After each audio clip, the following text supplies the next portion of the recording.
So, I'm Brieza, and I talk to myself a lot. I got COVID like literally 2 weeks ago. I have been quarantined, even though the CDC is like 5 days, 10 days, 3 days. It's been 2 weeks. And I am literally going crazy.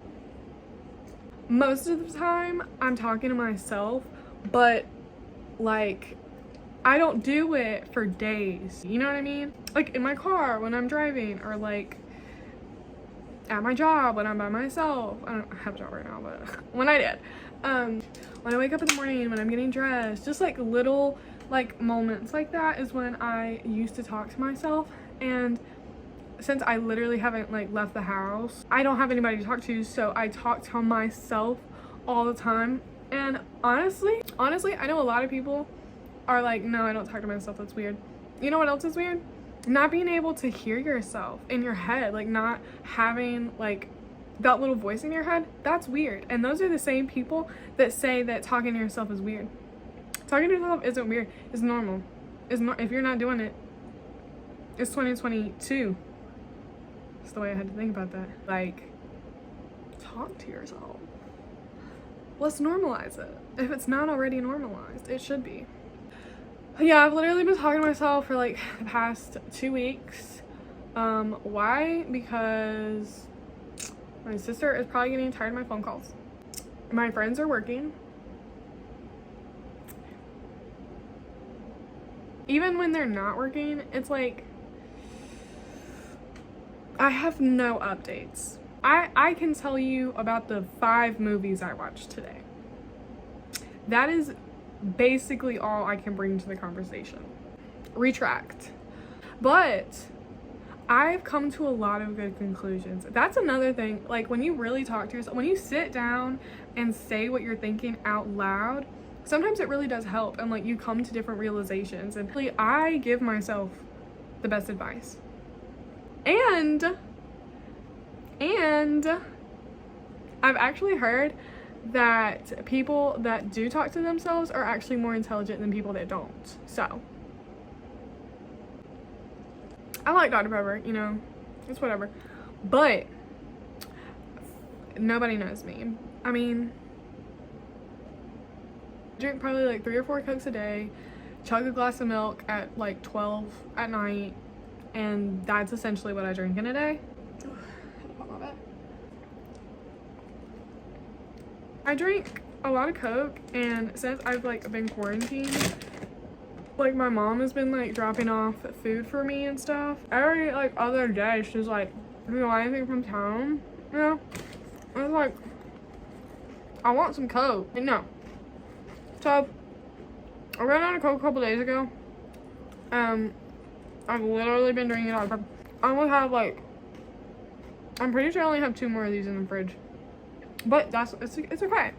Material girl. That's like, my friends are actually like really good people, and I like that. Like, I'm glad that they are. They really do have some really good qualities. And I miss my family. I miss my friends. I miss the sun, dude. Can you even tell? I look white. Goldfish and Coke and Dr. Pepper. Let's talk about some movies, okay? Because I have some recommendations for you. It's called Awakenings, and it is Robin Williams is he's a doctor, and Robert De Niro is one of his patients, and basically him and a few other patients are suffering from what looks like a severe version of Parkinson's. And Robin Williams, his character is, you know, just trying to figure out what he can do to help them. It's a really good movie, and I would really recommend it. Y'all. Okay, so La La Land for me was about like an 8 out of 10. And it has Ryan Gosling and Emma Stone. Yeah. If you don't know what it is, it's basically like Ryan Gosling is this like jazz musician. He wants to pursue that. Like, he wants to have his own bar, have his own like club one day. And Emma Stone is she is working at a cafe, but she is pursuing acting.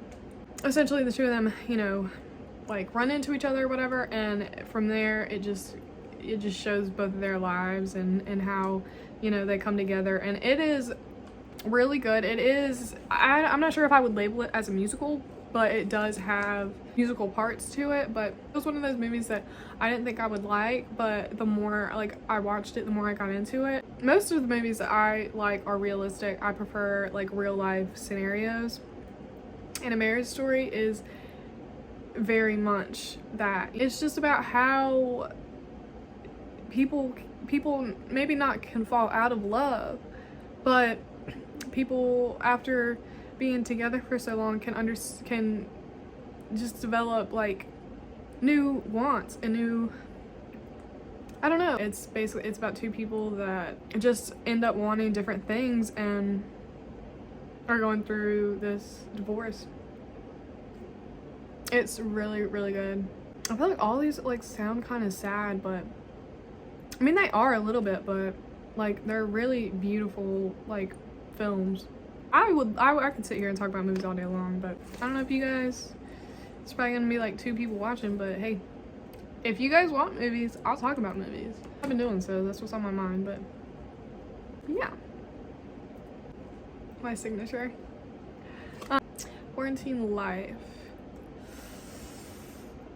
It is what it is. I'll probably post more. But bye.